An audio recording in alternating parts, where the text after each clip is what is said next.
various contracting projects. This charter does, at least for the first time, the sponsor, Mr.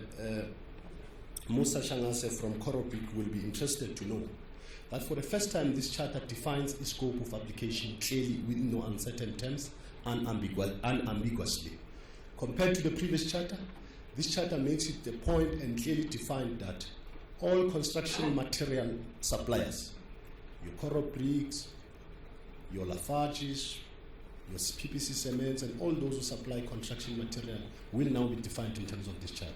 Gone are the days when those construction material suppliers will decide whether they are measured in terms of the generic codes or the construction sector code. In particular, this charter continues to define professional services, your civil engineers, your electrical engineers, your electrical contractors, all your quantity surveyors, and all your professionals that are involved in the sector are clearly defined in no uncertain terms. And of course, the general build and the contractors.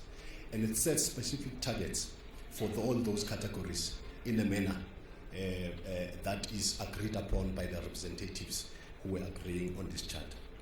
But in particular, you will be interested to know that this charter goes further to define the new terrain of the essential for transformation. It says that this charter must be aligned with the National Development Plan and in particular the Radical Economic Transformation Trajectory. You will be interested to know that this country has entered a new terrain of struggle. I call it the theatre of press conferences, the theatre of press briefings, where stakeholders who are key amongst each other find a very strange way of communicating amongst each other. They communicate through press briefings and open letters. This charter says, in order to take South Africa to the next level, we need to be able to define what the targets are, and these targets are clearly defined in the charter. Black ownership, 35% over the next 4 years going forward. But in particular, it says that in one of the radical sector codes, compared to many others that have been aligned to the BE codes of the DTI, that seek to define what is called proper constructor and supplier development in the industry. It links to what I've said earlier, that gone are the days when black people will only participate in the economy, or black contractors and enterprises will only participate in the economy as enterprise development beneficiaries. It says they need to be catalyzed, they need to be elevated, they need to be escalated in order for them to be competent and participate in the access to market, so that those incubator programs can be limited to a period of 3 years at least. But in particular, this charter raises one important element that other charters such as the mining and the financial service sector have always included and inserted. It says we will not have what is called once empowered, always empowered.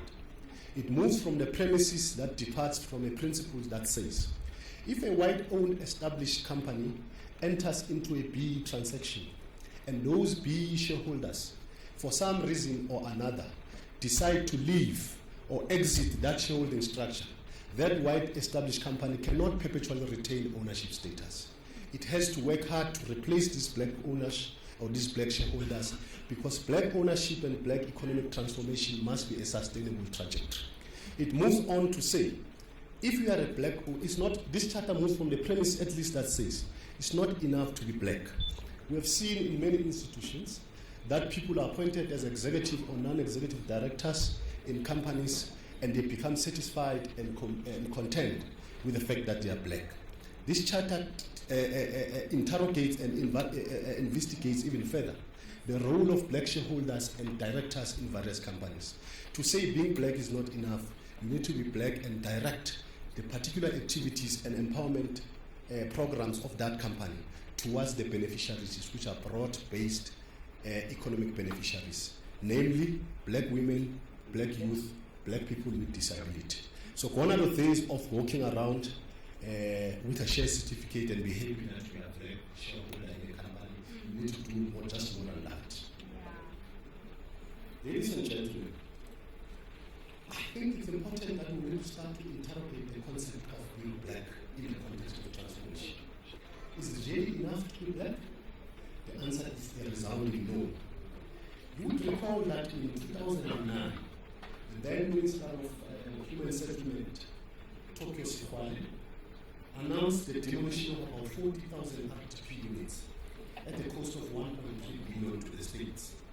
Those 140,000 units were shabbily built, improperly constructed, disrespectfully put up, and were put up for black people who were supposed to be black beneficiaries.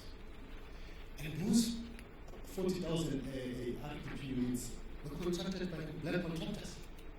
Gone are the days when just being a black contractor should suffice for you to be a beneficiary. It's important that black professionals, black contractors must up the ante, must come to the party and take advantage of the available programs put in place by the NHBRC, the CIDP, government to ensure that it's build capacity so that people have the competencies to compete in the economy. I do not need to mention the SGL bridges that collapsed in Limpopo. It a disrespect and robbery to the taxpayer. It's about time that being black means being black as a beneficiary, but actually ensuring that you make it your responsibility to upscale your levels of capabilities so that you participate in the economy competently.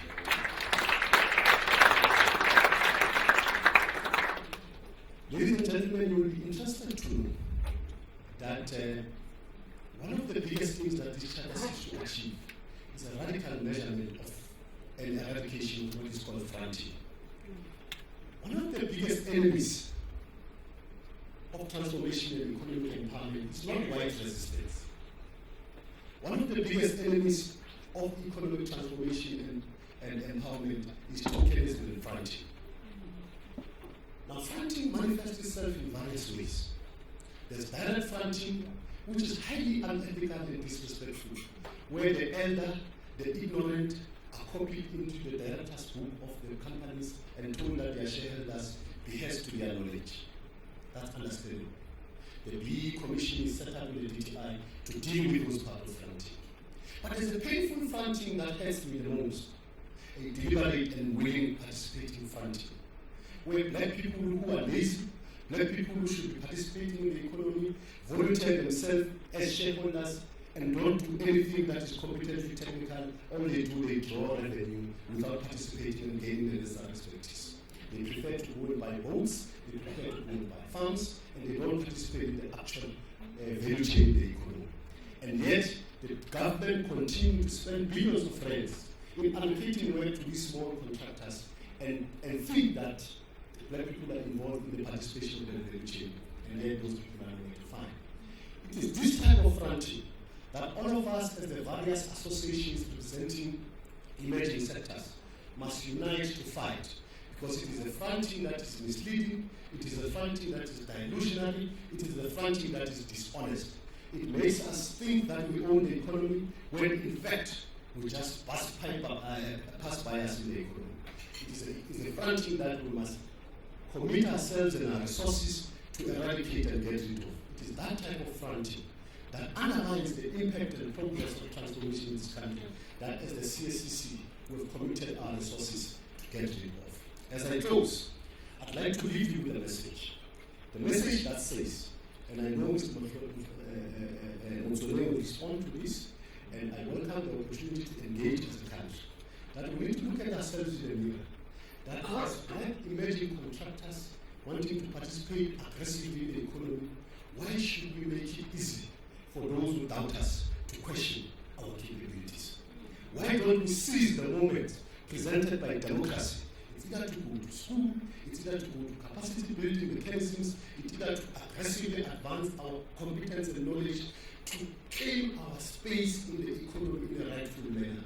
Why do we have to give a space for those who doubt us to always question our ability to transform? Thank you very much.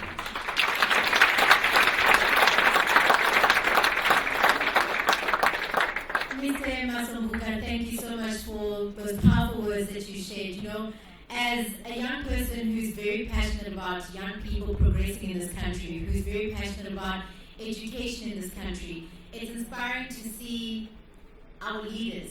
It's inspiring to see people who are in positions of power who are this passionate about the work that they do. Mr. Masombuka, it's not often I stand on a podium and see a person who speaks with such vigor, such authority, such passion, that I, as a consumer, as a young person of this country, can confidently say, change is coming because of people like you. Thank you very much, Mr. Masumbuga. Another thing that Mr. Masumbuga touched on was what's in a name and the importance of it. Because once you're dead and buried and gone, or once people have stripped you of everything that you own, your worldly possessions, all that is left is what is in that green ID book. Your names. Nelo Pereira, Nduulisani Cecilia Ravele. But with that opportunity, I'd like to give you the opportunity to meet someone new. Some of us are sitting at a table who you don't even know anybody. And some might even be from your own office, but you don't know. And it's often because we're shy, you know, the company booked the table, you're just here to play your part. But I strongly believe in the opportunity to always learn something new from someone new, from a place that you never knew before. So with that said, we're going to do it like they do at church. We're going to do it like that.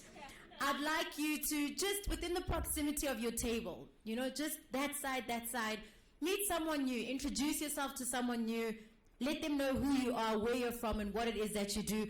I'm even going to play you a song, so Lichaive Hanyani, you know, so it's not awkward. Mr. DJ, can you please line up that song?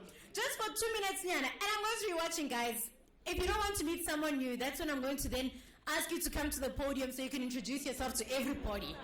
Because you don't want to meet one new person, you'll meet 100 new people. So, Mr. DJ, please, let's get our guests up on their feet, meeting somebody new, and let's get them feeling happy. How's about that?